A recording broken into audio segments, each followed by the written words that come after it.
නෑ මුකුත් ප්‍රශ්නයක් වෙන්නේ නෑ. ඔයාගේ දැන් තියෙන Windows 10 නම් Windows 10 Windows 11 වලට මාරු වෙන එක විතරයි වෙන්නේ. ඔව් නිකන් ක්ලික් දෙක තුනෙන් කම්පියුටරේ ඉඳලම කරගන්න පුළුවන්. කෙලින්ම ඔරිජිනල් Microsoft එකෙන් මේ ඊයර් රෑ රිලීස් කරපු Windows 11 වලට තමයි මාරු වෙන්නේ. නෑ කිසිම ප්‍රශ්නයක් වෙන්නේ අඩුම තරමේ දැන් මම මේ වෙද්දි අප්ඩේට් කරලා තියෙන්නේ ඩෙස්ක්ටොප් එකේ තියෙන ෆයිල් එකකටවත් හානියක් වෙන්නේ නැහැ. ඉන්ස්ටෝල් කරපු software ඒවා ඔක්කොම මේ විදිහමයි. ෆයිල් එකක්වත් ෆොටෝස් තියෙන මුකුත් delete වෙන්නේ නැහැ. Windows 10 Windows 11 වලට මාරු වෙන එක විතරයි වෙන්නේ.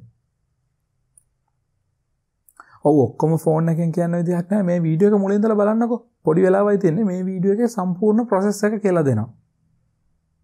ඒ විතරක් නෙමෙයි දැන් මේකේ තව වීඩියෝ එකක් එනවා. ඒ වීඩියෝ එක ඉක්මනට බලන්න ඕන නම් අනිවාර්යෙන් channel එක subscribe කරලා යන්න. මොකද එතකොට තමයි මේකේ දෙවෙනි වීඩියෝ එකත් ටක් ගාලා බලන්න පුළුවන් වෙන්නේ. ඒකේ කතා කරනවා first look එකෙන් පස්සේ Windows 11 ගැන හැමදේම. දැන් මේ වීඩියෝ එක බලලා ඉන්නකෝ. ඉතින් මම මීට කලින් වීඩියෝ එකක් කළා. ඔයා ඒ වීඩියෝ එක බලලා නැත්නම් අනිවාර්යෙන් මෙතන උඩ තියෙන YouTube card එකෙන් ඒක බලන්න. මොකද ඒකේ තමයි තියෙන්නේ මේ developer preview එක ගන්න register වෙන්නේ කොහොමද කියලා. ඉතින් අන්න ඒ විදිහට ඔයා මේ වෙද්දිත් register වෙලා නම් ඉන්නේ. ඉතින් අද උදේ 12යි ගානකට විතර. කියන්නේ රෑ 12:38ට විතර මම check කළා Windows මේ developer preview එක ඇවිල්ලාද කියලා Twitter එකේ මම දැකපු notification එකක් ඉඳලා. ඉතින් developer preview එක ඇවිල්ලා තිබුණේ. ඉතින් මම ඒක සම්පූර්ණ ඩවුන්ලෝඩ් කරලා මගේ කම්පියුටර් එකට ඉන්ස්ටෝල් කරගත්තා. ඉතින් දැන් මගේ කම්පියුටර් එකේ තියෙන්නේ Windows 11 Pro එයාලා දෙන developer preview එකක්. ඉතින් මෙන්න මේ විදිහට developer preview එකක් කොහොමද ඉන්ස්ටෝල් කරගන්නේ කියන එක ගැන මම කලින් වීඩියෝ එකේ කතා කළා. ඉතින් මෙතෙන්දී සම්පූර්ණයෙන් දැන් තියෙන Windows 10 මෙහෙයුම් පද්ධතිය උඩ Windows 11 ඉන්ස්ටෝල් වෙනවා. එතෙන්දී අර ඔයා අපි දැකපු අර pirated version එකේ දැකපු හැම පහසුකමක්ම සහ ඊට වඩා ගොඩක් වැඩි දියුණු කරපු පහසුකම් එක්ක Windows 11 බලා ගන්න පුළුවන්කම හම්බ වෙනවා. ඉතින් ඒ විදිහට Windows 11 download කරගන්න ඕගොල්ලෝ කැමති නම් මෙන්න මේ වීඩියෝ එක මුල ඉඳලා බලන්න. මේ වීඩියෝ එකේ ඔයාව ගයිඩ් කරනවා කොහොමද Windows 11 developer preview එක originally Microsoft එකෙන් download කරලා install කරගන්න කියලා. ඒ විතරක් නෙමෙයි මේකේ තියෙන හොඳම කතාව තමයි මේකට ISO file download කරන්න, pen එකකට දාන්න, Rufus දාලා ආයි වෙනම boot කරන්න. ඒ මුකුත් ඕනි නෑ. ඔයාගේ කම්පියුටර් එකට සාමාන්‍ය අර Windows update වෙන්නේ. අන්න ඒ විදිහට Windows update එකක් විදිහට මේක download වෙනවා. download වෙලා ඔයාගේ කම්පියුටරේ ඔයා දන්නේම නැතෝ Windows 11 වලට update වෙනවා. ඊට පස්සේ ඔයාලට කරන්න තියෙන්නේ නිකන් සාමාන්‍ය විදිහට කම්පියුටරේ restart කරන්න විතරයි. Windows 10 තිබිච්ච කම්පියුටරේ Windows 11 වෙලා තියෙන්නේ. එතෙන්දී ඔයාගේ කම්පියුටරේ ඇතුලේ තියෙන කිසිම ෆයිල් එකකට අඩුම තරමේ මම මේක කරද්දි මගේ desktop එකේ තිබිච්ච notepad ෆයිල් එකකටවත් හානියක් වෙලා නැහැ. install කරපු softwares ඒ විදිහමයි තිබිච්ච files ඒ විදිහමයි ඔක්කොම ආරක්ෂා කරගෙන වෙනස වෙලා තියෙන්නේ Windows 10 Windows 11 වෙච්ච එක විතරයි.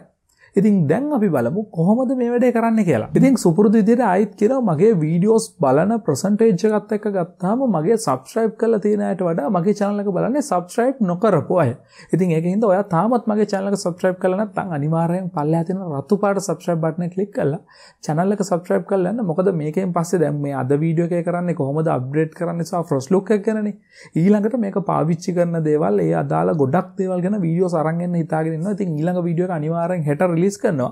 ඒකින්ද අනිවාර්යෙන් පල්ලා රතු පාට subscribe button එක click කරලා subscribe කරලා යන්න. එතකොට තමයි හෙට මම අර release කරන වීඩියෝ එක ඔයාලට ටග් ගාලා notification එකක් විදිහට ගෙන්න ගන්න පුළුවන් වෙන්නේ. ඉතින් මම කලින් වීඩියෝ එකේදී කියලා දීපු විදිහට ඔයගොල්ලෝ Windows Insider program කියන එකෙන් div channel එකට දාගෙන ඉන්නවා නම් මෙන්න මේ div channel එකට ඔයගොල්ලෝ දාගෙන ඉන්නවා නම් මම කලින් වීඩියෝ එකේ මේ ගැන කතා කළා. එහෙනම් Windows update වලට ගිහලා check for updates කියන එක දෙන්න. Windows ලගේ පළවෙනි Insider preview එක මේ වෙද්දි release වෙලා තියෙන්නේ. ඉතින් අන්නේ Windows 11 Insider preview ලගේ පළවෙනි release එක මගේ කම්පියුටර් එකට දැන් download වෙන ගමන් තියෙන්නේ. ඉතින් මේක download වෙලා ඉවර වුණාට පස්සේ මම මේ වෙද්දි තීරණය කළා ඉවරයි මේක Insider preview එකක්. ඉතින් මම කලින් වීඩියෝ එකේදී ඔයගොල්ලන්ට කියලා දුන්න මතක ඇති මේ div එකේට තමයි මුලින්ම දෙන්නේ update එකක්. හැබැයි ඒකේ bug තියෙන්න පුළුවන්. ඒ ටික fix කරලා තමයි beta එකට යවන්නේ. ඒවා fix කරලා තමයි release preview එකට යවන්නේ. ඉතින් ඒකින්ද div එකේ තියෙන update එකක් ගන්න එකේ චූටි අවදානමක් තියෙනවා. හැබැයි මම මේ වෙද්දී තීරණය කළා ඉවරයි ඒ risk එක අරගෙන මගේ කම්පියුටර් එකට Windows 11 පළවෙනි Insider preview එක download කරන්න. ඉතින් 75ක් විතර download ලා තියෙන්නේ. සම්පූර්ණයෙන් download වුණාම අපි බලමු කොහොමද මේක install කරගන්න තියෙන්නේ කියලා. 99යි. ඉතින් 100%යි. ඉතින් 100% download වුණාට පස්සේ automaticallyම මගෙන් අහන්නෙත් නැතුව එයා Windows 11 install කරන්න ගත්තා මගේ කම්පියුටර් එකට. ඉතින් ඒ වගේම කියන්න ඕනි මේ අප්ඩේට් එක පොඩි අප්ඩේට් එකක් නෙමෙයිනේ සම්පූර්ණ Windows 10 වල ඉඳලා Windows 11 වලට මාරු වෙන අප්ඩේට් එකක් නේ. ඒකින්ද අප්ඩේට් එක ටිකක් බර වැඩි. ඉතින් ඒකින්ද මේගොල්ලෝ කොහොමත් Windows 11 වලට hard disk එකේ space එක ඉල්ලනවා 64GB. ඉතින් ඒ හා ආසන්න ප්‍රමාණයක් hard එකේ ඉඩ තියෙද්දි අප්ඩේට් එක ගන්න අනිවාර්යයෙන්ම. ඒ වගේම ඉන්ටර්නෙට් කනෙක්ෂන් එක ටිකක් හොඳ වෙලාවක අප්ඩේට් එක ඩවුන්ලෝඩ් කරන්න පටන් ගන්න. මොකද මම දැන් රෑ නයිට් ටයිම් එකේ ඩවුන්ලෝඩ් කරන්නේත් ඒ වගේම මගේ තියෙන්නේ ෆයිබර් කනෙක්ෂන් එකක්. ඉතින් එහෙම ෆයිබර් කනෙක්ෂන් එකකින් ඩවුන්ලෝඩ් කළත් මට ආසන්න වශයෙන් විනාඩි 20ක් විතර ගියා Windows අප්ඩේට් එක ඩවුන්ලෝඩ් කරගන්න. ඉතින් ඒකින්ද ඔයගොල්ලන්ගේ තියෙන කනෙක්ෂන් එක සහ ඒ අදාළ කාරණා ගැන හිතලා බලලා හරි වෙලාවක Windows අප්ඩේට් එක ඩවුන්ලෝඩ් කරගන්න. ඒ වගේම hard එකේ ටිකක් GB 60කට කිට්ටු ප්‍රමාණයක් ඉඩ තියෙද්දි Windows අප්ඩේට් එක ඩවුන්ලෝඩ් කරන්න පටන් ගන්න. මේ 60ම ඕන වෙන්නේ නැහැ. හැබැයි hard එකේ ඉඩ තියෙන තරමට හොඳයි. ඉතින් 4න් 3ක් ඉන්ස්ටෝල් වෙලා ඉවරයි. ඒ කියන්නේ 75ක් ඉන්ස්ටෝල් වෙලා ඉවරයි. ඉතින් තවත් 125ක් තියෙනවා ඉන්ස්ටෝල් වෙන්න. ඉතින් 90ක් කම්ප්ලීට් වුණා. දැන් 91 වුණා. ඉතින් පේනවනේ වෙලාව 12:38ට පටන් ගත්තේ. දැන් වෙලාව 1:20යි. ඉතින් හරි ඉන්ස්ටෝලින් 100% කියලා මට පෙන්නනවා 100%ම කම්ප්ලීට් වුණා. ඉතින් ගොඩක් දුරට දැන් මට මේ මැෂින් එක රීස්ටාර්ට් කරන්න වෙයි Windows 11 වලට මාරු වෙන්න නම්. ඉතින් රීස්ටාර්ට් කළාට පස්සේ තමයි ආයෙත් ස්ක්‍රීන් රෙකෝඩ් එක අරගෙන එන්න වෙන්නේ. ඉතින් ඔයගලන්ට පේනවා ඇති දැන් 100% ඉන්ස්ටෝල් වුණාට පස්සේ දැන් මට පෙන්නනවා රීස්ටාර්ට් රික්වයර්ඩ් කියලා රතු පාට මාකයක් එක. ඉතින් මම දැන් හදන්නේ මගේ කම්පියුටර් එක රීස්ටාර්ට් කරන්න. හරි ඉතින් මැෂින් එක රීස්ටාර්ට් වෙනවා. ඉතින් මට දැන් පෙන්නනවා අප්ඩේට්ස් are underway 0.0යි කම්ප්ලීට් වෙලා තියෙන්නේ.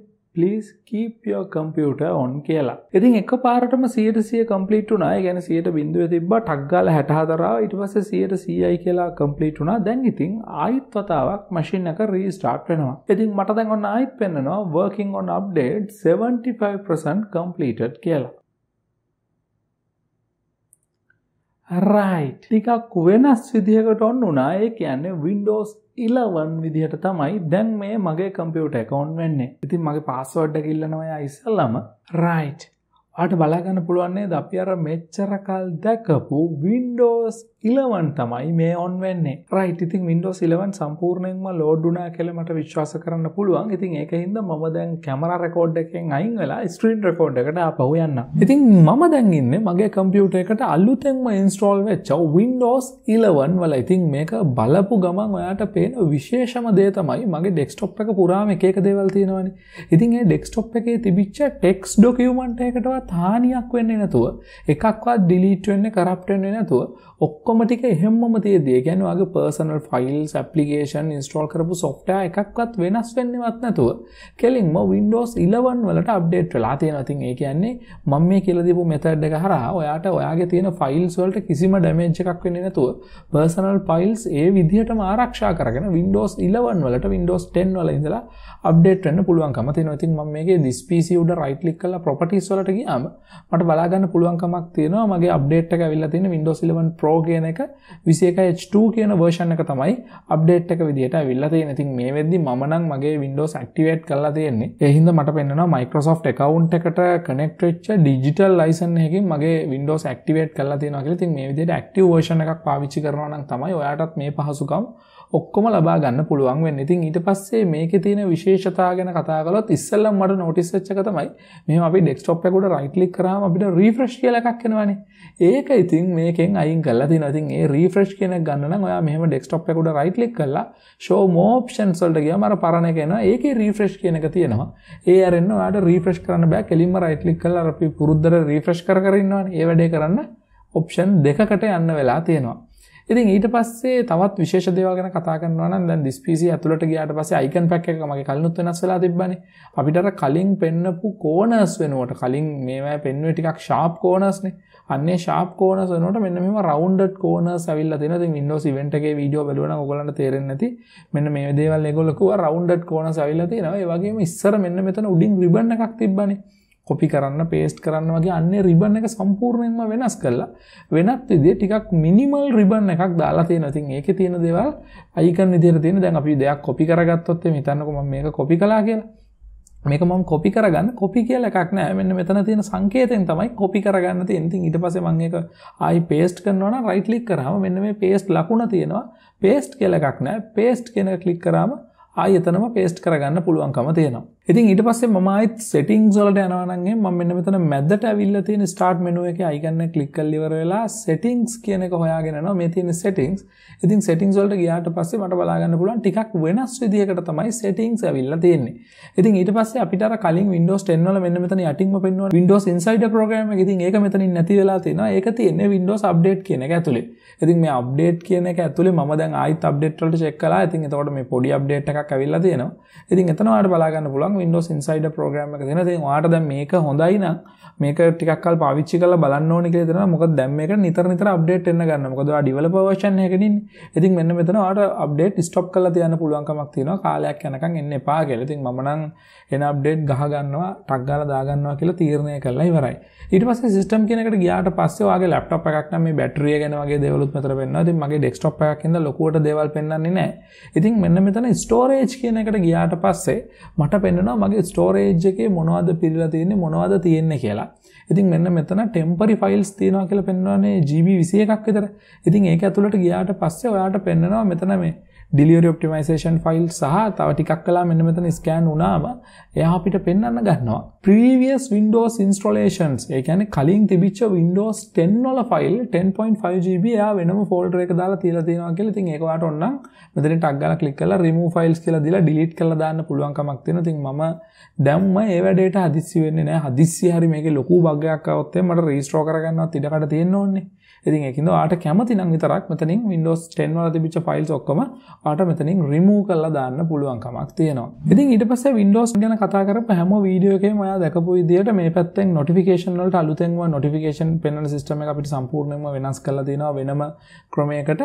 ඊට පස්සේ widgets වලට අලුතෙන් මේ පැත්තේ transparent glass sheet එකක් වගේ එකක් ඇවිල්ලා දෙනවා. මේකේ තමයි ඔක්කොම widgets පෙන්වන්නේ. මෙතෙන්ට ඔයාලට photos වගේ කැමති දෙයක් add කරගන්න පුළුවන්කම තියෙනවා.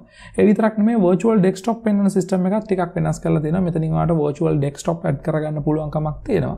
ඒ වගේම start menu එකට ගියාට පස්සේ start menu එකෙන් ඔයාලට මෙතන පෙන්වනවා මෙතෙන්ට ඔයාලට කැමති app එකක් add කරගන්න පුළුවන්. මෙතන default ඒගොල්ලෝ app ටිකක් add කරලා ඒවලා තියෙනවා. ඒ වගේම Spotify, Netflix, ඒ වගේම Photoshop වල Express වගේ ඒවා ඒගොල්ලෝ install කරලා ඒවලා තියෙනවා pre-install කරලා Windows 11 එකම. ඉතින් ඊට පස්සේ all apps වලට ගියාට පස්සේ ඔයාගේ computer දැනට තියෙන applications පෙන්වනවා මොනවද ඔයා install කරලා තියෙන software කියලා. ඉතින් ඔයාලා මම පෙන්නපු විදිහට 10 වල ඉඳලා 11 වලට අප්ඩේට් වුණා නම් මේ ඉන්ස්ටෝල් කරලා තිබිච්ච එකක්වත් නැති වෙන්නේ නැති. ඔයාලට පේනවා ඉතින් මම ඉන්ස්ටෝල් කරලා තිබිච්ච Adobe Creative Cloud එකේ හැම software එකක්වත් කිසිම ප්‍රශ්නයක් නැතුව තියෙනවා. ඒ වගේම මේවා කිසිම අවුලක් නැතුව වැඩ කරනවා. ඉතින් ඊට පස්සේ ඒගොල්ලෝ විශේෂ වෙනස්කම් ටිකක් කරලා තිනවා Microsoft Store එකටත් ඒගොල්ලෝ. ඉතින් මගේ දැන් මේ වෙද්දි Microsoft Store එක අප්ඩේට් වෙලා තියෙන්නේ. හැබැයි Windows 11 වලට අප්ඩේට් කරපු ගමන්ම Microsoft Store එක මෙන්න මේ විදිහට වෙනස් වෙන්නේ නෑ. අර පරණ එකමයි තියෙන්නේ. ඉතින් ඔයා Windows 10 වල මෙන්න මේ හරියන අප්ඩේට් තියෙන්නේ. Windows Microsoft Store එක. ඉතින් අන්න එතනින් ක්ලික් කරලා Microsoft Store එක වෙනම අප්ඩේට් කරගන්න ඕනේ. ඊට පස්සේ ඔයාලට මේ වගේ අලුත් Microsoft Store experience එකක් ගන්න පුළුවන්කම තියෙනවා. ඉතින් මෙන්න මේ දේවල් තමයි Windows 10 වල ඉඳලා Windows 11 වලට අප්ඩේට් කරගත්තාම first look එකේදී මට කතා කරන්න තියෙන්නේ. ඉතින් ඕගොල්ලන්ටත් ආරාධනා කරනවා ඉක්මනටම Windows 11 developer preview එකක් දාගන්න කැමති නම් Insider program එකට join වෙලා කලින් වීඩියෝ එක මම පල්ලා description එකේ දාලා තියන්නම්. ඒක Insider program එකට join වෙන හැටි තියෙනවා. ඒ විදිහට Insider program එකට join වෙලා Windows 11 පළවෙනි Insider preview build එක install කරගෙන බලන්න කියලා. ඉතින් මේ වීඩියෝ එක මුලින් ඉඳලා බලුවා නම් දැන් ඔයාලට හොඳ idea එකක් ඇති කොහොමද Windows 11 developer preview එකට originally Microsoft එකකින් ඔයාගේ Windows 10 තියෙන computer Windows 11 බවට upgrade කරගන්න කියලා. ඉතින් මේ වැඩේ කරන්න ඔයාලට activated version එකක් තියෙනවා නම් තමයි හොඳ. ඉතින් crack කරපු version එක මම try කරලා බැලුවේ නෑ. ඕගොල්ලන්ට පුළුවන් කමක් තියෙනවා. ඒක try කරලා බලලා ඒ experience එක ඕගොල්ලන්ට හම්බ වෙන විදිය පල්ලෙහා comment section එකකට මට කියන්න. ඉතින් ආයිත් කියන ඔයා තාමත් මගේ channel එක subscribe කරලා නැත්නම් මම අර හෙට upload කරන වීඩියෝ එක බලන්න අනිවාර්යයෙන්ම channel එක subscribe කරලා යන්න. එතකොට තමයි ඔයාට notification එක හම්බ වෙන්නේ හෙට වීඩියෝ එක upload කරපු ගමන්. ඉතින් බොහොම ස්තුතියි මේ වීඩියෝ එක බලුවට. තවත් මේ වගේ වීඩියෝ එකක් අරගෙන ඉක්මනට මෙන්නම්.